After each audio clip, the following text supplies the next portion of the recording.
Телефон зазвонил в начале 5 утра. Я лежал в темноте, слушал, как он надрывается на кухне, и уже понимал, это не сосед перепутал номер и не родня с поздравлением. В такой час звонят только по работе. А работа у меня такая, что добрыми вестями она не балует. Сейчас мне 45. Я возвращаюсь к тому делу так, будто оно случилось вчера, хотя с того утра утекло немало воды. Тогда, осенью 1998 года, мне было около 40, за плечами без малого 20 лет службы, из них уже несколько в Важняках. Следователь по особо важным делам краевой прокуратуры — это не про кабинет с табличкой и не про чистые манжеты. Это про то, что тебя поднимают в 5 часу, когда нормальные люди еще видят сны. Я снял трубку на 7-м гудке. Не потому, что не слышал, слышал прекрасно. Просто хотел дать себе эти несколько секунд, последние секунды тишины. В нашем деле тишину надо ценить, ее мало. «Спишь, Павел Андреевич?» Голос Виктора Павловича Гладышева, моего начальника, звучал ровно и сухо, как наждак. Он никогда не орал, орут слабые, а Гладышев слабым не был. «Вставай, Лорис, оросительный канал, молодая женщина. Похоже, сначала задушили, потом полили. СОГ уже выехала, тебя ждут». Я молчал. В голове щелкнуло, как тумблер. Сон слетел весь, до капли. «Слышишь меня?» — спросил он. «Слышу, Виктор Павлович. Через 40 минут буду». «Через 30», — поправил он и положил трубку. Я постоял немного у окна. За стеклом был Краснодар, мокрый, серый, еще спящий. Над городом висел туман, плотный, как простыня, какой бывает только у нас в межсезонье, когда река дышит в улице сыростью. Фонари во дворе расплывались желтыми пятнами, где-то лаяла собака, лениво, для порядка. Я смотрел на этот туман и думал одну простую мысль, профессиональную, без всякой лирики. Полили, значит, прятали. А кто прячет тело огнем, тот не в горячке убил, не сгоряча. Тот соображал, тот знал, что делает. Это была первая зацепка, хотя я еще не стоял над телом. Просто опыт. Опыт, он как зубная боль. Молчит, молчит, а в нужный момент дает знать. Я оделся быстро, привычно, темные брюки, свитер под горло, плащ. В такую погоду без плаща нельзя. Кобуру брать не стал, на осмотр она ни к чему, а тяжесть только мешает думать. Поставил чайник, но дождаться не успел и пить не стал, плеснув в лицо холодной водой, провел ладонью по щетине, бриться было некогда. Машинально нашарил в кармане плаща пачку, проверил — на месте. Без сигарет на таком деле тяжело, не от никотина, а от паузы, которую сигарета дает. Затянулся уже на лестнице, спускаясь. Во дворе ждала служебная 24-ка, белая «Волга», такая же, как у половины города. Тогда на таких ездили все — и таксисты, и бандиты, и мы. За рулем сидел водитель из дежурной части, парень молодой, лет 25, фамилия его в этой истории не важна, скажу только Игнат. Водила толковый, лишнего не болтал. Он глянул на меня в зеркало, и я сделал знак рукой. «Трогай». «Куда, Павел Андреевич?» — спросил Игнат, выруливая со двора. «Лорис. Канал знаешь?» «Найдем». Город в этот час был пустой и какой-то ненастоящий. Мы шли по проспекту мимо темных витрин, мимо ларьков с решетками на окнах, мимо рекламных щитов, на которых улыбались люди, которым не звонят в 5 часу утра. Я смотрел в окно и по старой привычке считывал улицу. Машинально, как дышишь.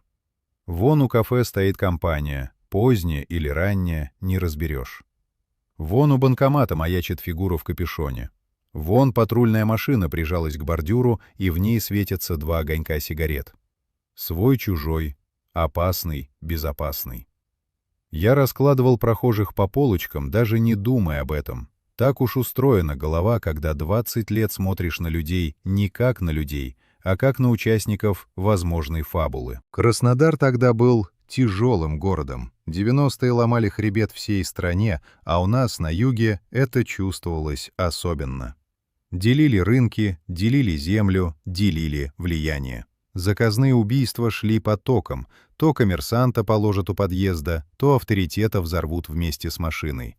Рэкет, похищение, стрельба средь бела дня. Вся милиция, вся прокуратура была брошена на организованные группировки. Туда уходили люди, ресурсы, ночи. А значит, все остальное оставалось как бы в тени. Тихие, разрозненные смерти, без громких имен за спиной, без денег, без политики, они ложились в общую кучу и часто превращались в висяки. В глухари на нашем языке. Дело, которое никто не раскроет, потому что некому и некогда. Я ехал и уже почти убедил себя, что и это будет глухарь. Молодая женщина у канала, на окраине, в районе, про который и днем-то не каждый таксист сунется. Сколько таких было? Найдут, опознают, если повезет, спишут на бытовуху или на дурную компанию, поработают для галочки и в архив. Я думал так и сам себе не верил, потому что то слово «полили» сидело занозой и не давало успокоиться. «Туман-то какой!» — сказал Игнат, чтобы не молчать. «В 2 шагах ничего не видать». «Угу», — отозвался я. Туман и вправду стоял стеной.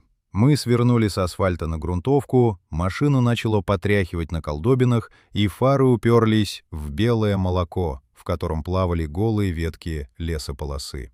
Лорис — это уже не город, это его рваный край, где улицы переходят в поля, а поля прорезаны оросительными каналами, прямыми, как линейкой проведенными. Летом тут пахнет тиной и пылью, осенью — гнилым листом и сыростью. Глухое место. Удобное место. Я отметил это сразу, тем же холодным углом сознания. Тот, кто привез ее сюда, дорогу знал. Случайный человек ночью в этот лабиринт каналов не заедет, заблудится. Впереди, в тумане, проступили огни. Сначала размытое сине-красное мерцание мигалки, потом желтые конусы фар, потом фигуры, темные, плотные, неподвижные.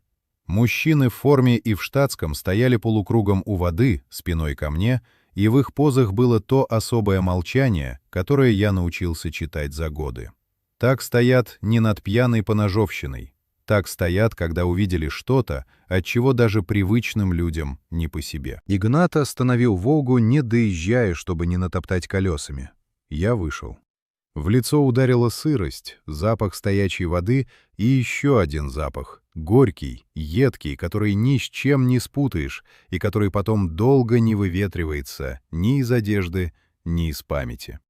Запах того, что когда-то облили бензином и подожгли.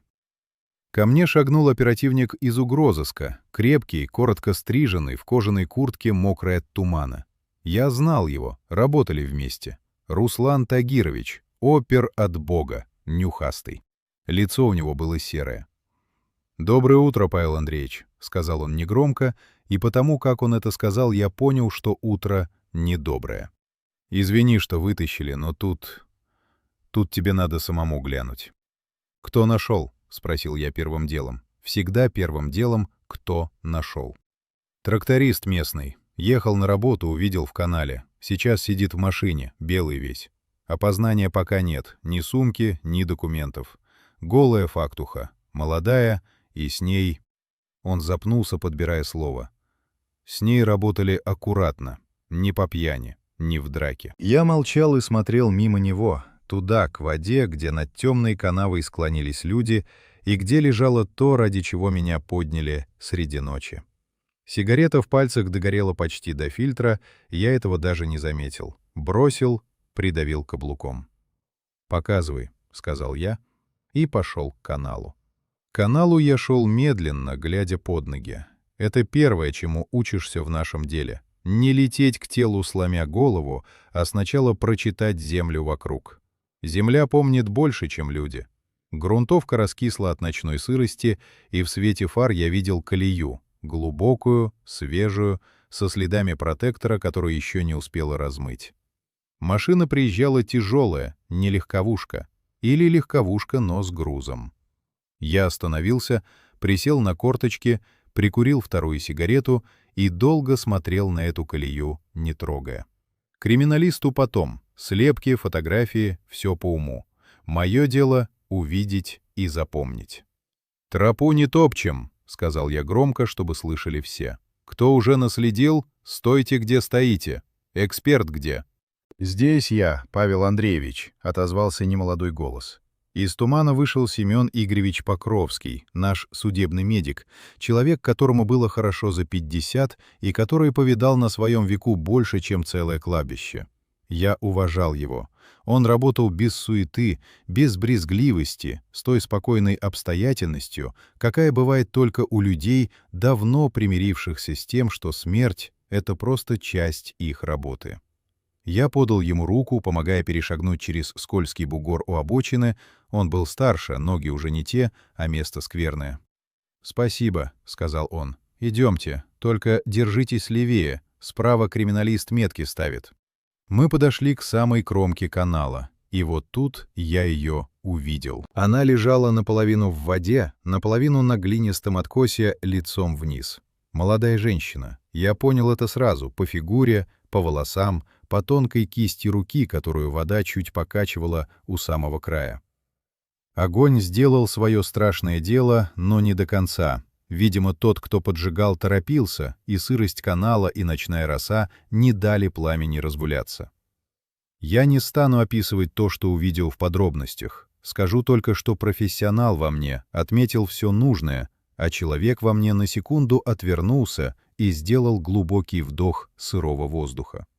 Эти 2 секунды я себе позволил. Больше нельзя. Раскиснешь, толку от тебя 0. «Статика!» — негромко скомандовал я. «Сначала все как есть. Фотограф, начинай с общего плана, потом узлы». Осмотр места происшествия — это ремесло, и в ремесле есть порядок, нарушать который нельзя. Сначала статическая стадия. Фиксируешь обстановку, ничего не трогая, не сдвигая ни травинки. Общий вид, привязка к местности, расстояние. Потом динамическая. Можно поднимать, переворачивать, осматривать вблизи. Кто торопится и лезет руками сразу, тот убивает дело раньше, чем оно началось. Фотограф работал молча, вспышка била в туман и гасла. Я стоял и смотрел, и в голове складывалась картина. Холодно, по пунктам. Первое. Ее привезли сюда уже мертвой или почти мертвой. Следов борьбы на откосе нет, ни взрытой глины, ни сломанных веток, ни борозд от каблуков.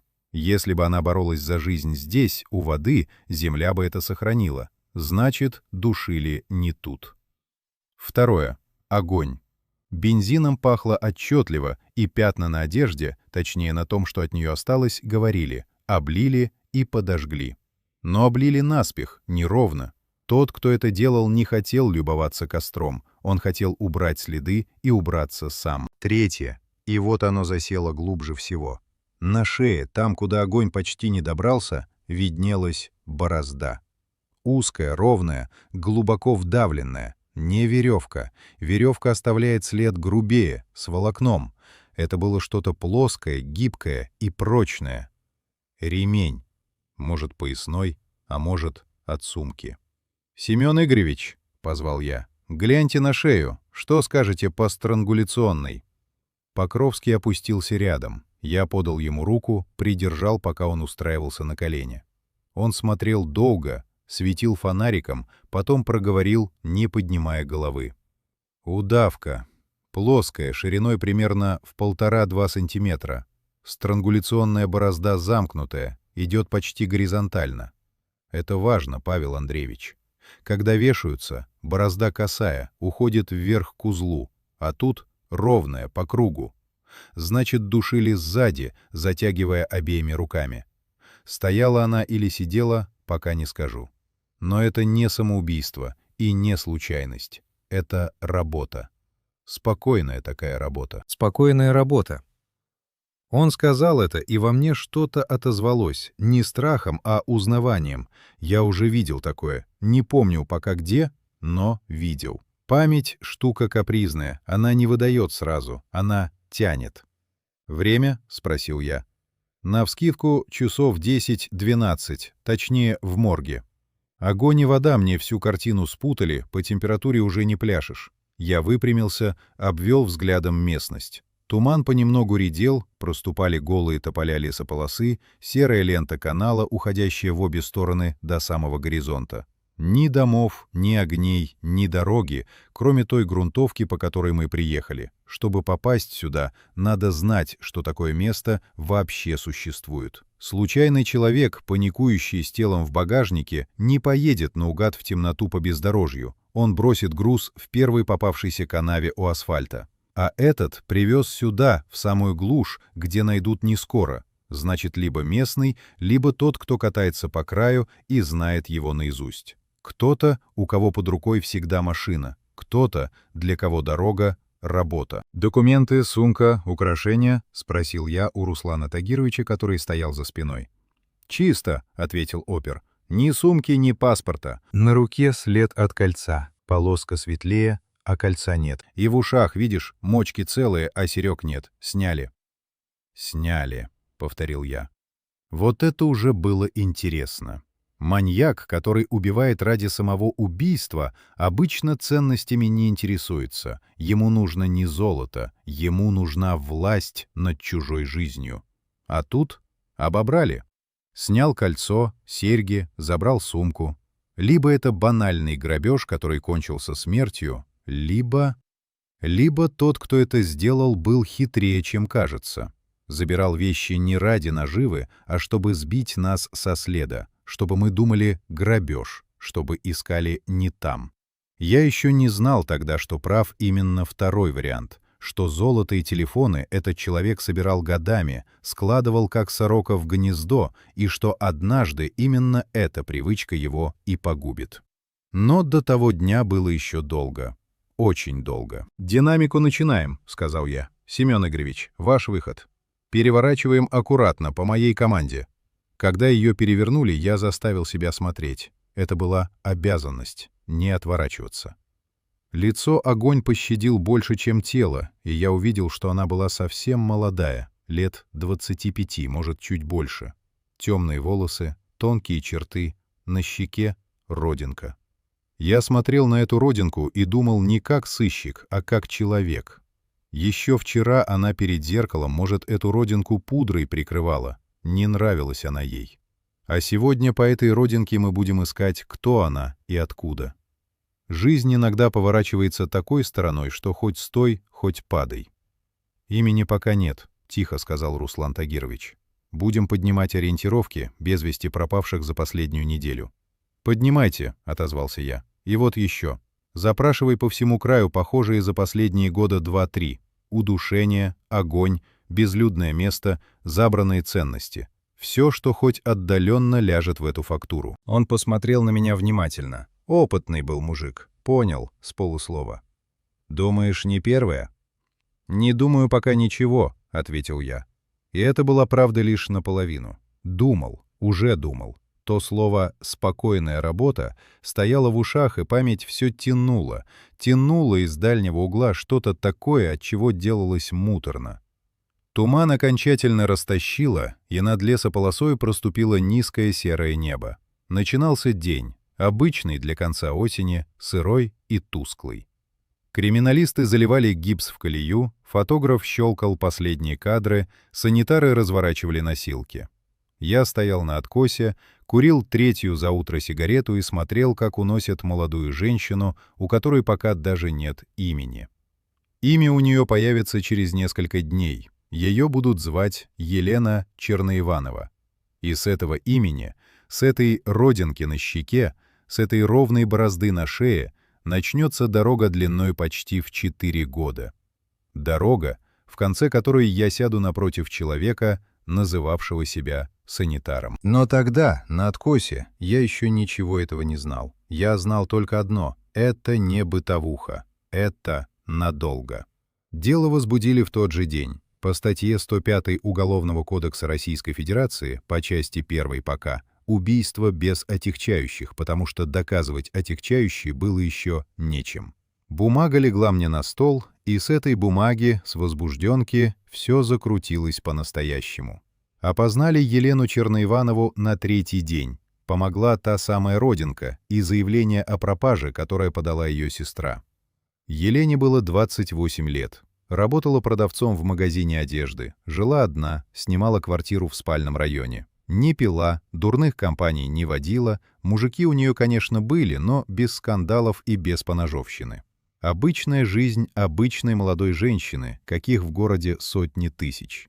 И вот эта обычная жизнь оборвалась на дне оросительного канала под Лорисом. Я сидел в кабинете, разложив перед собой все, что успели собрать, и выстраивал версии. Это азы, от простого к сложному, от близкого к дальнему. Не любишь ты человека или нет, а проверять начинаешь всегда с тех, кто рядом. Так устроена статистика, а статистика — упрямая штука. Версия первая, бытовая. Ревность, ссора, бывший или нынешний, самая частая, самая земная. 9 из 10 убийств женщин — это кто-то из близких. Я отправил оперативников проверять весь ее круг, с кем встречалась, с кем рассталась, кому задолжала, кто ей угрожал.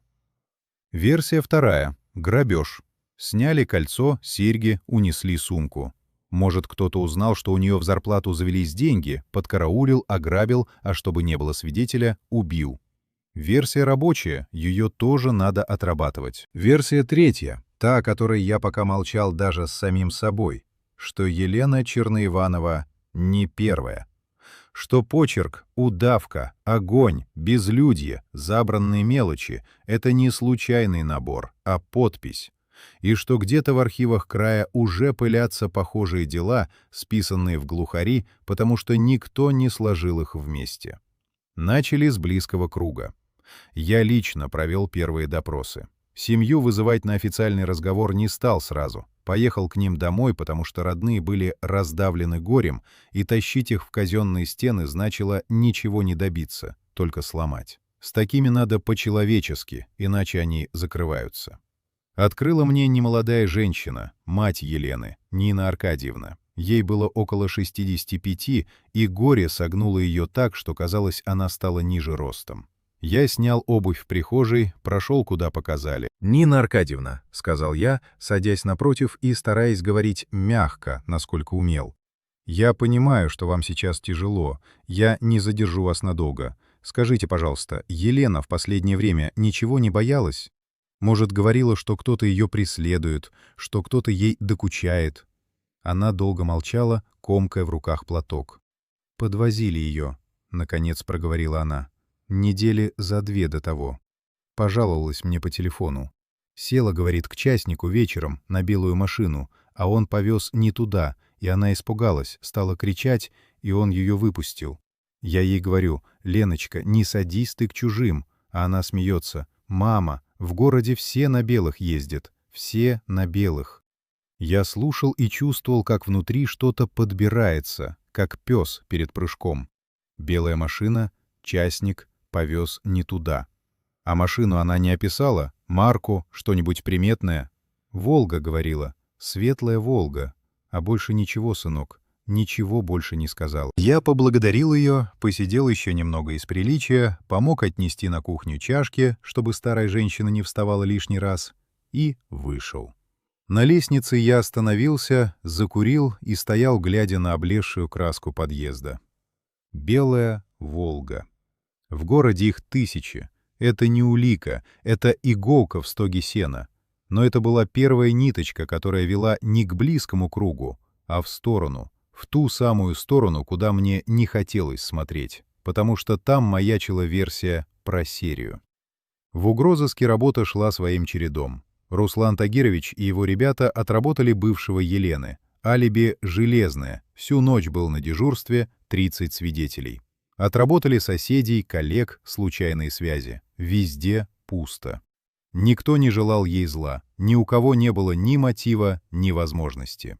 Версия бытовухи трещала по швам и, наконец, рассыпалась совсем. Грабеж тоже не клеился. Если ее убили ради колец и сумки, зачем тащить тело за город, в глушь, зачем жечь? Грабитель бьет и бежит, он не возит жертву по ночному краю, не ищет укромный канал, не тратит бензин. Это слишком сложно для гопника, слишком обдуманно. Оставалась третья версия, и вот тут я уперся в стену, которую в нашем деле клянут все важняки. Архивы. Я сел запрашивать похожие эпизоды по краю и понял, в какое болото лезу. 90-е, перегруженность, разрозненность, бумаги в разных райотделах, в разных прокуратурах. Что-то списано в висяки, что-то лежит приостановленным, что-то вообще толком не оформлено. Чтобы найти иголки и сложить их вместе, нужно было перелопатить горы дел. И никто не собирался давать мне на это людей. У всех ОПГ. У всех заказухи, у всех свое горящее. И все же кое-что я нашел. Не сам. Помог старый знакомый из соседнего района, поднял по моей просьбе глухарь годичной давности. Осень 1997-го. Молодая женщина, Елена Федулова, вывезена на старое кладбище Славянское. Задушена. Орудие — что-то плоское, гибкое.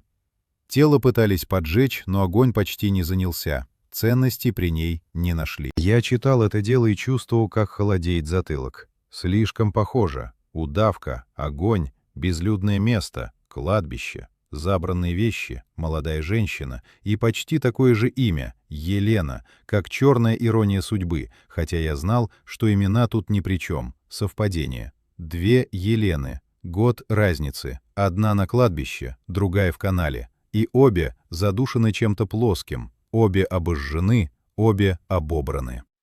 Я отложил папку, прошелся по кабинету, постоял у темного окна. За стеклом был все тот же серый Краснодар, жил своей тяжелой жизнью, не подозревая, что где-то по его улицам, по его окраинам ездит на светлой «Волге» человек, который собирает женщин, как собирает грибы. Подъезжает, предлагает подвезти и увозит туда, откуда не возвращаются. Я еще не мог этого доказать. У меня не было ни лица, ни имени, ни номера машины. У меня были два дела, разнесенные во времени и пространстве, и одно нехорошее, ноющее чувство под ложечкой, которое за 20 лет службы ни разу меня не обманывало. На очередной заслужке у Гладышева я доложил обстановку сухо, по фактам, без догадок. Догадками начальство кормить нельзя. Спросят доказательства, а доказательств нет. Но в конце не утерпел и сказал: «Виктор Павлович, я думаю, мы имеем не одно убийство. Я думаю, это серия, и я думаю, она не закончилась». Он посмотрел на меня поверх очков долгим взглядом, помолчал. «Доказательства, Павел Андреевич», — сказал он наконец. «Принеси мне доказательства, а не думаю. До тех пор это два разных глухаря, и больше я их никак записать не могу».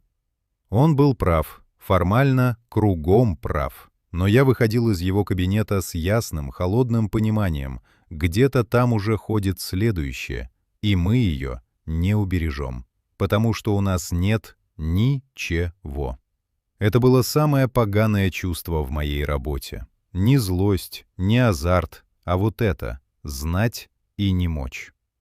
Дальше потянулись месяцы, которые в нашем ремесле зовут просто и страшно глухо. Дело Елены Черноивановой встало. Не потому, что мы плохо работали, потому что работать было не с чем. Поймите правильно. Когда есть бытовое убийство, есть круг, есть мотив, есть кровь на рубашке у соседа, там все понятно, там техника.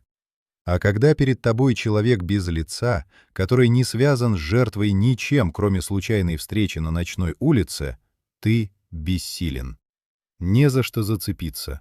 Нет ни отпечатков, огонь и вода все съели. Нет свидетелей. Кто видел, как молодая женщина садилась в светлую «Волгу», такую же, как еще 1000 машин в городе? Нет орудия. Нет ничего, кроме почерка, а почерк к делу не пришьешь. Я свел вместе то, что сумел нарыть. К двум Еленам добавилась третья ниточка, давнее дело аж 1996 года. Студентка Виктория Шварлис найдена в лесополосе, обугленная. Тогда списали на криминальные разборки, мол, не в той компании оказалось, время такое. Я поднял материалы и увидел то же самое. Молодая, удушение, огонь, безлюдье. Только дело было настолько старое и настолько неряшливо собранное, что доказательной силы в нем не осталось почти никакой. Свидетелей растеряли, вещдоки толком не сохранили. Глухарь в чистом виде. 3 эпизода. 1996, 97, 98. Год за годом, как по расписанию. Я разложил карту края, натыкал флажков, лесополоса, кладбище, канал, все точки на окраинах, все там, куда надо специально ехать, все в радиусе, который легко покрывает машина за полчаса-час. И снова та же мысль, холодная и ясная. Водитель. Кто-то, для кого руль и дорога — обычное дело. Кто-то, кого молодая женщина не испугается, потому что он подъедет и скажет привычное: «Садись, подвезу». Я понес это Гладышеву во второй раз. Теперь уже не я думаю, а с бумагами, с картой, с 3 делами. 3 эпизода, Виктор Павлович, — сказал я, выкладывая папки. 1 почерк. Я прошу объединить в одно производство и дать мне группу. Иначе мы его не возьмем, он будет работать дальше. Гладышев слушал, разглядывал карту, барабанил пальцами по столу. Он не был дураком, он все видел. Но он был еще и человеком системы, на которого давили сверху так, что и не пожелаешь. «Допустим, ты прав», — сказал он медленно. «Допустим, это 1 человек. И что я скажу наверху? Что мне снять людей с группировок, у которых трупы коммерсантов через день, и бросить на висяк без единого подозреваемого? У нас в крае война идет, Павел Андреевич. Настоящая, с автоматами. А ты мне про маньяка на Белой Волге, которого ни один свидетель не видел. Мне доказательную базу подавай, а не интуицию». Это и был тупик. Не тупик расследования, тупик системы. Все ресурсы уходили туда, где гремело и где требовали результата громко и сверху. А тихая смерть, расползшаяся на годы и районы, оставалась на обочине.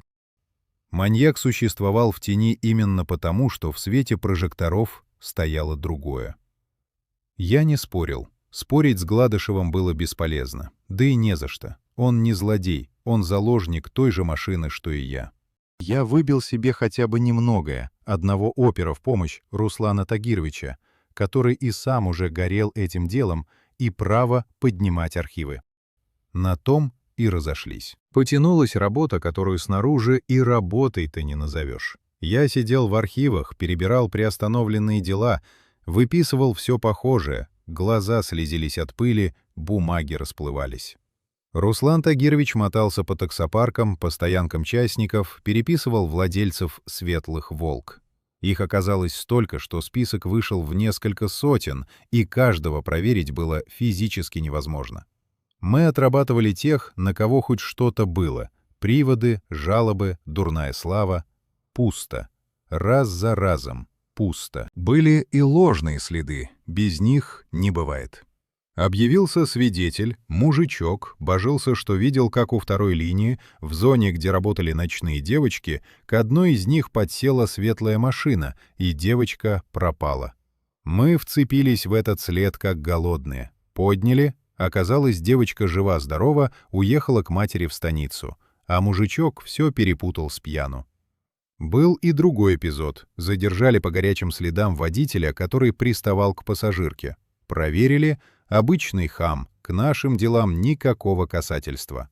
Очняк с потерпевшей это подтвердил. Каждый такой ложный след — это дни, недели, это надежда, которая вспыхивает и гаснет. Я научился не радоваться раньше времени и не отчаиваться раньше времени, просто работать. Закуривал, садился за стол, тянул следующую папку. Молча, без жалоб. Жаловаться в нашем деле — последнее дело. От этого толку 0, а время уходит. А время уходило. И самое тяжелое было в том, что я понимал, пока мы топчемся, он не топчется. Прошел 99-й, 2000-й. Я слышал краем уха про новые пропажи молодых женщин. То одна, то другая. Быкова, Ирина Нищенко, Валентина Яковлева. Имена, которые потом, много позже, лягут в один скорбный список. Тогда они проходили как отдельные истории, как разрозненные точки, и никто не сшивал их в одну линию, кроме меня. Да и я не мог доказать, что линия существует. Это и есть та самая фактуха, от которой стынет кровь. Преступление совершается у всех на глазах, по одному и тому же лекалу, годами. А система видит лишь россыпь несвязанных между собой эпизодов. Каждый райотдел тащит свой кусок, каждый прокурор закрывает свой висяк, и ни у кого нет полной картины. Кроме того, кто рисует эту картину собственными руками? Был один вечер, который я запомнил. Поздний, темный. Я сидел в кабинете один, передо мной лежали 3 фотографии, 3 молодые женщины, 3 имени. Виктория Шварлес, Елена Федулова, Елена Черноиванова.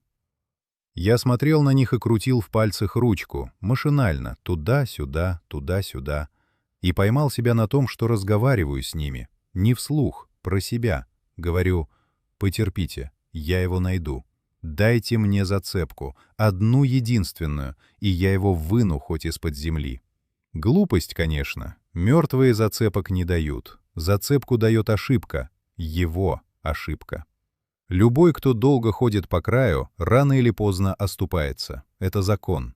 Аккуратный, осторожный, методичный, он годами не делал ни одного лишнего движения, но я знал, что движение это будет, не может не быть.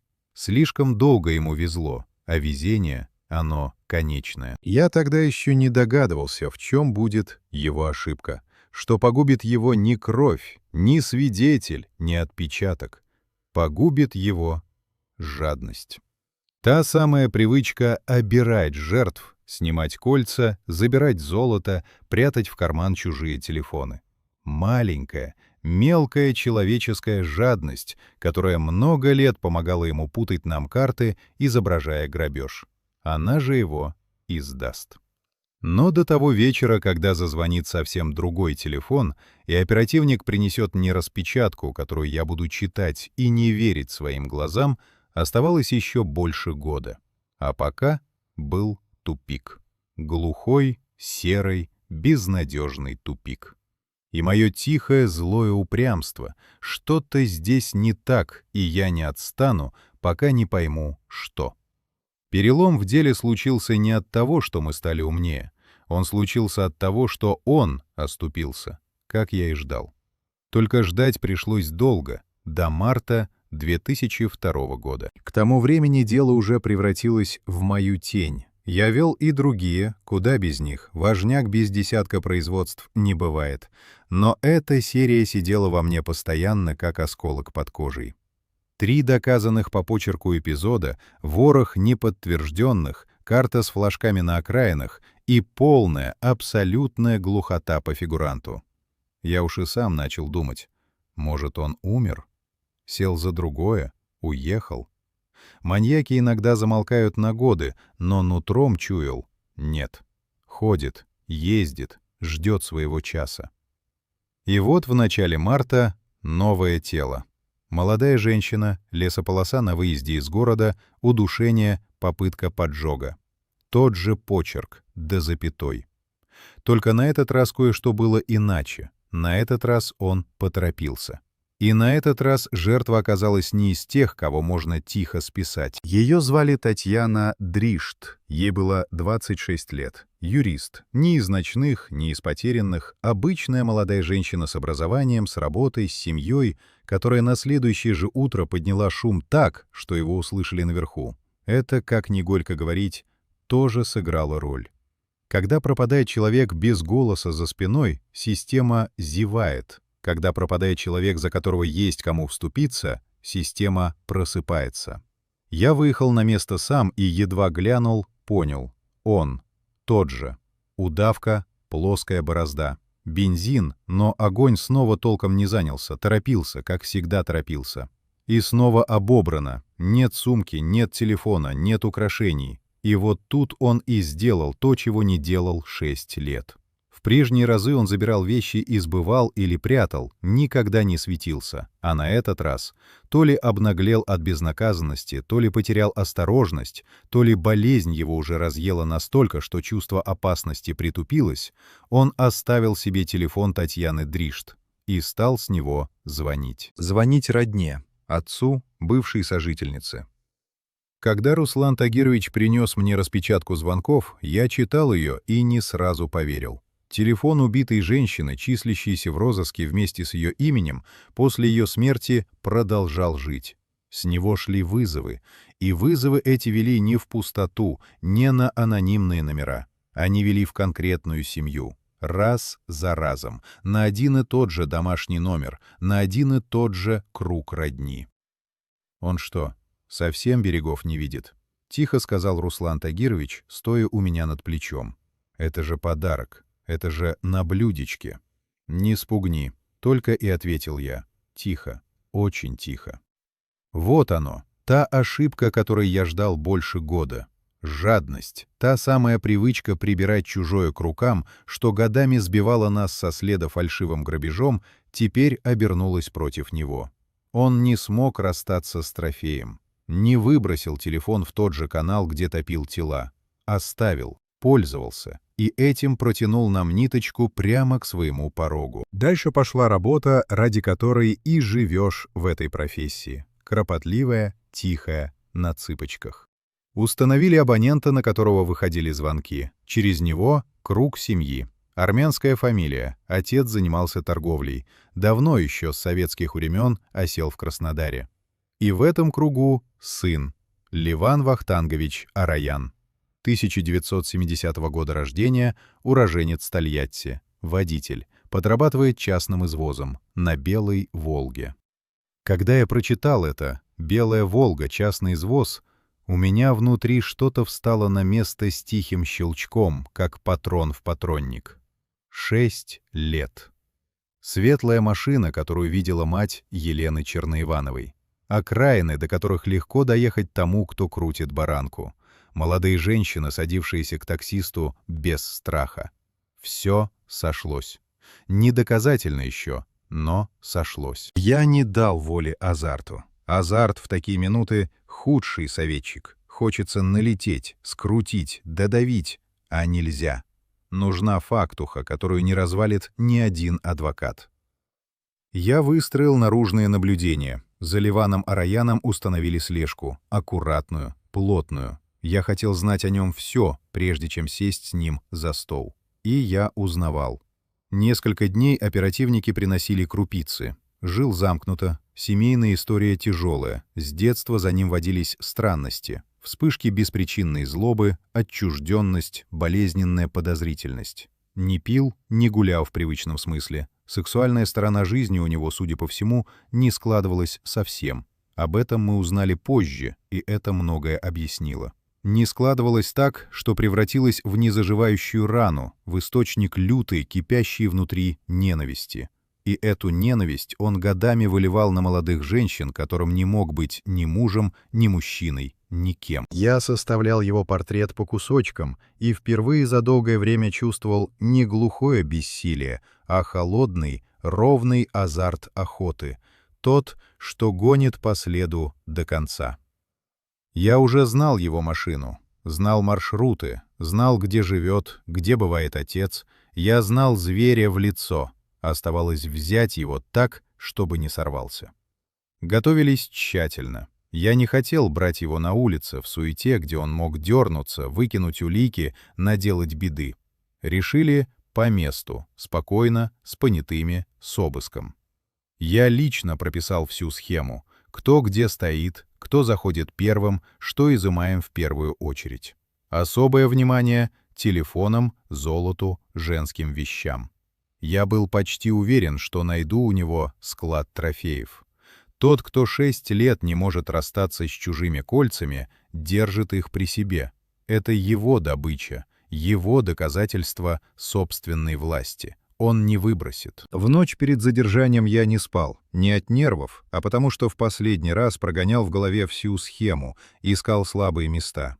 Я думал не о том, устал я или нет. Я думал об одном, чтобы ни одна зацепка не ушла, чтобы взять чисто, чтобы потом в суде никакой защитник не вытащил его на процессуальной ошибке. 6 лет он водил нас за нос. Я не имел права смазать финал. Под утро 6 марта 2002 года группа была готова. Я сел в машину, проверил, все ли на месте, и сказал водителю, тому самому Игнату, который к тому времени уже заматерел и возил меня не первый год: Поехали, брать будем санитара». Слово «санитар» я тогда обронил случайно, еще не зная, что он сам себя так называет. Уже потом, на допросах, услышав от него это самое слово, я вздрогну, будто я заранее почуял, кого еду брать. Туман в то утро был такой же, как почти 4 года назад под Лорисом. Густой, белый, ватный. Только теперь я ехал не на тело, я ехал на живого. И впервые за долгое время на душе было не тошно, а ясно. Так бывает перед хорошей, чистой работой, которую долго ждал. Взяли мы его чисто, без выстрелов, без беготни, без геройства. Леван Араян открыл дверь сам, заспанный, в домашней майке, грузный мужчина с тяжелым неподвижным лицом. Увидел нас, увидел понятых за спиной, и я ждал чего угодно. Рывка, крика, попытки запереться. А он не сделал ничего. Стоял и смотрел пустыми, какими-то выцветшими глазами. Сопротивления не оказал, будто ждал нас все 6 лет и, наконец, дождался. При обыске нашли то, ради чего я и затевал всю эту аккуратность. Трофеи. Золото. Кольца, серьги, цепочки, сваленные без всякого порядка. Несколько мобильных телефонов. Дешевая женская мелочь, заколки, помада. И среди всего этого вещи, которые потом опознают родственники погибших. Он хранил это годами, как иной хранит фотографии или сувениры из поездок. Для него каждая такая безделушка была зарубкой, памятью о власти, которую он на минуту почувствовал над чужой жизнью. Его оформили в порядке задержания на 3 суток, по-нашему 122-я. И вот тут начиналась моя главная работа. Не обыск, не задержание, допрос, поединок. Я готовился к нему как ни к одному другому. Поднял все, что успели собрать о его личности, изучал его, как изучают противника перед боем. Где слаб, где силен, куда давить, а где, наоборот, отпустить. Я знал, что передо мной не уголовник в привычном смысле. Уголовника я бы прижал фактами, поймал на лжи, столкнул показания. Техника отработанная. А тут был другой случай. Тут был человек с поломанной головой, и ключ к нему лежал не в фактах, а в его болезни.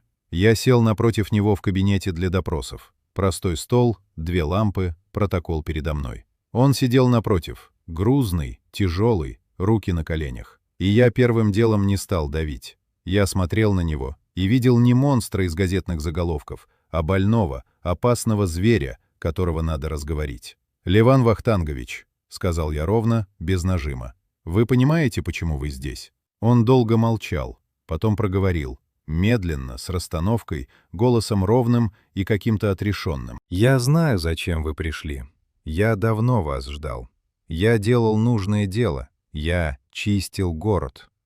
Он сказал это с первой же фразы. Я ждал отрицания, торга, Ваньки-валяния, а он сразу выложил то, что грело его все эти годы. Чистил город. Я не дрогнул лицом. В такие минуты главное не показать ни отвращения, ни азарта. Ровно, спокойно, как с тяжелобольным, которого нельзя спугнуть. «Расскажите», — сказал я, — «какое дело вы делали?» И он стал рассказывать, спокойно, обстоятельно, не торопясь, будто речь шла о работе на огороде. Он говорил, что выбирал грязных, так он называл женщин, которых высматривал по ночам, что считал себя кем-то вроде санитара, очищающего улицы от скверны, что им двигала не похоть, он подчеркивал это с какой-то болезненной настойчивостью, а высшая, понятная только ему задача.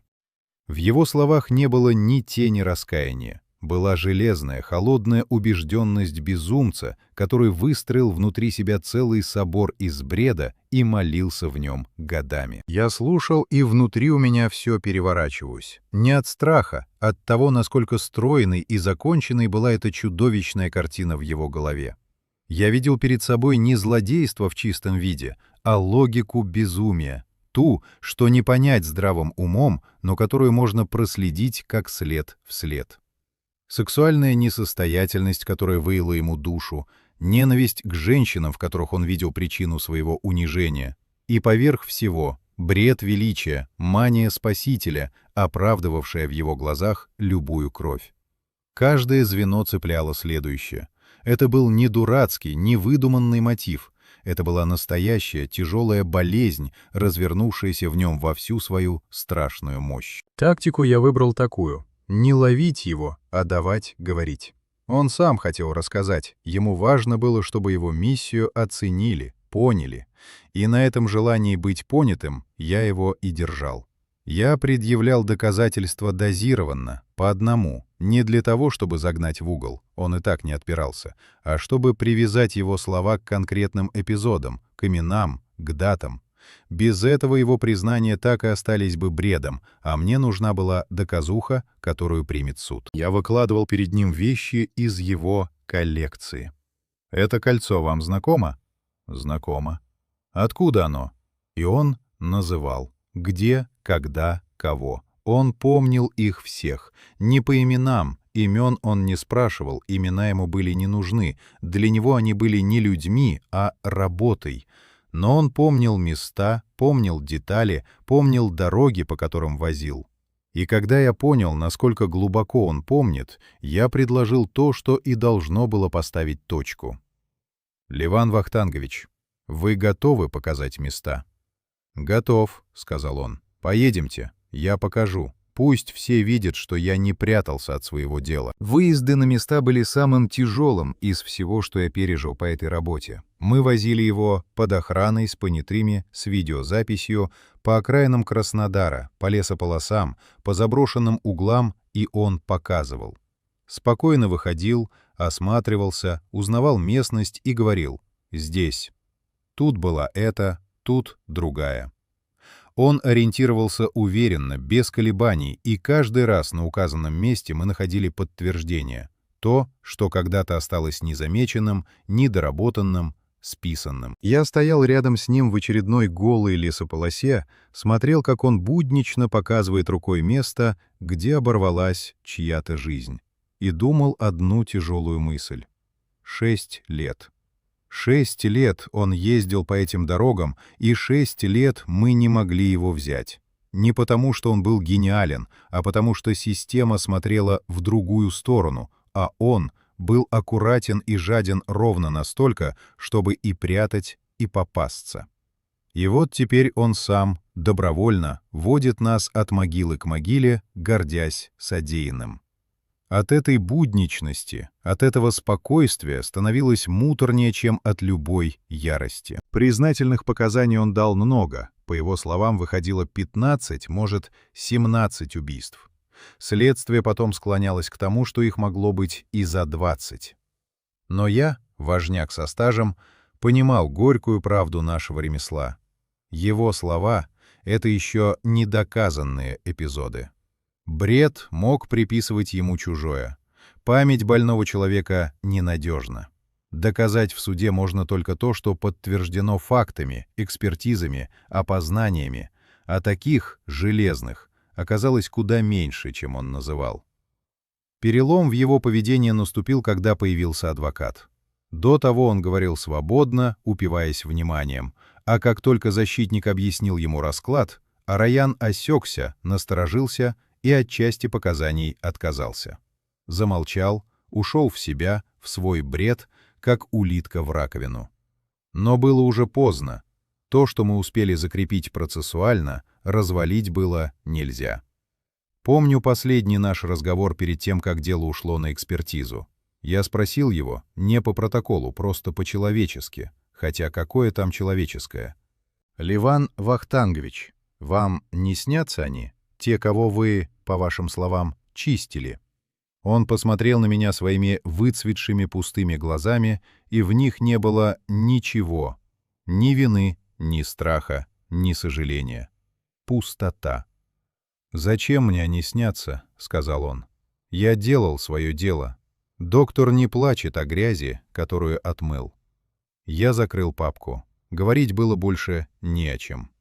Я понял главное. Передо мной не человек, с которым можно говорить на языке вины и расплаты. Передо мной болезнь. Страшная, опасная, унесшая столько жизней, но болезнь. И где-то внутри, под профессиональным холодом, я уже знал, чем все кончится. Не тюрьмой, чем-то другим, от чего родственникам погибших легче не станет. Дальше дело пошло путем, который от меня уже почти не зависел. Я сделал свою работу, собрал, закрепил, доказал то, что можно было доказать. Остальное было за экспертами и за судом. Назначили комплексную судебно-психиатрическую экспертизу. Я ждал ее исхода и, честно сказать, заранее знал, каким он будет. После тех допросов, после выездов, после его пустых глаз и разговоров про санитара и грязь, которую отмыл, сомнений у меня не оставалось. Так и вышло. Эксперты дали заключение: параноидная шизофрения. Хроническое тяжелое психическое расстройство, лишающее человека способности осознавать характер своих действий и руководить ими. А раз так, значит, по закону он невменяем. А раз невменяем, значит, не подлежит уголовной ответственности в обычном смысле. Ни приговор, ни срок, ни колония.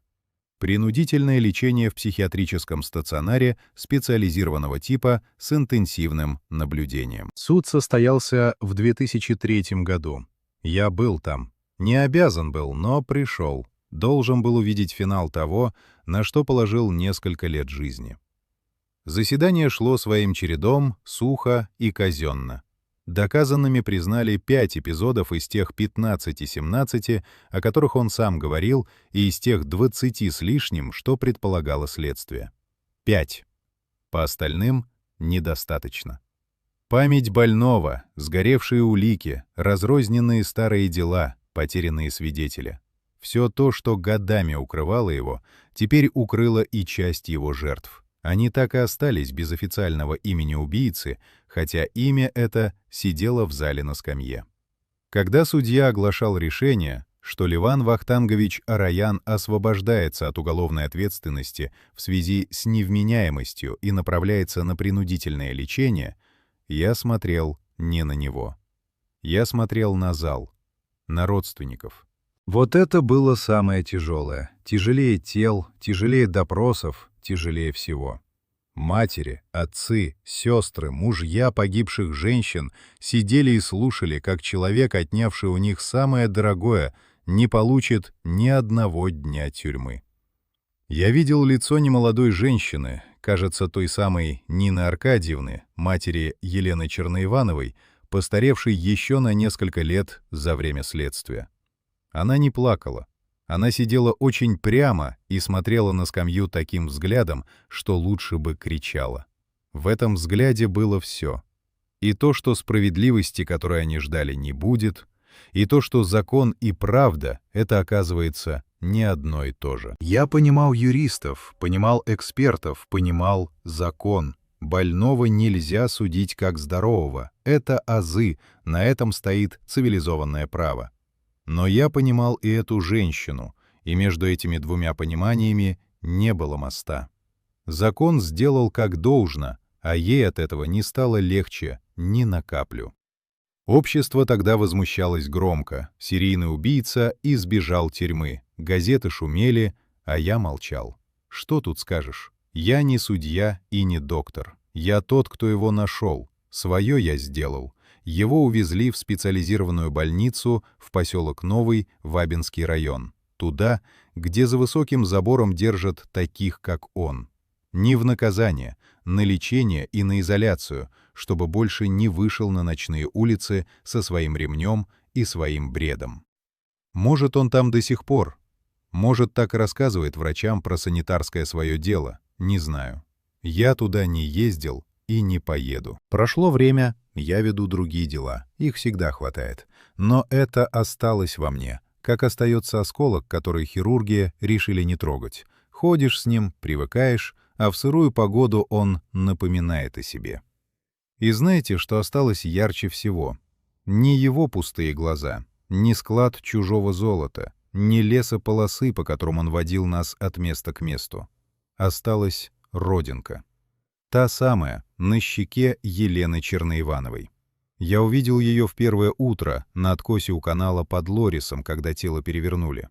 Маленькая темная точка на лице молодой женщины, у которой тогда еще даже не было имени. Я тогда подумал мельком, может, она ее пудрой прикрывала, не нравилось ей. Глупая, случайная мысль, а вот застряла. И до сих пор, стоит закрыть глаза и вспомнить все это дело целиком, первым всплывает не убийца, не суд, не приговор, а это родинка. Чья-то живая, обычная человеческая черточка, которую кто-то когда-то стеснялся, а кто-то, может, любил. Их было много, тех, кого он называл работой. У каждой было лицо, своя родинка, свое имя. Виктория Шварлис, Елена Федулова, Елена Черноиванова, Юлия Павлова, Татьяна Дришт и еще те, чьи имена так и не легли в приговор. Он считал, что чистил город, а город после него не стал чище. Просто стало на несколько живых, теплых, ни в чем не виноватых людей меньше. Вот и все дело. Других слов у меня к нему нет.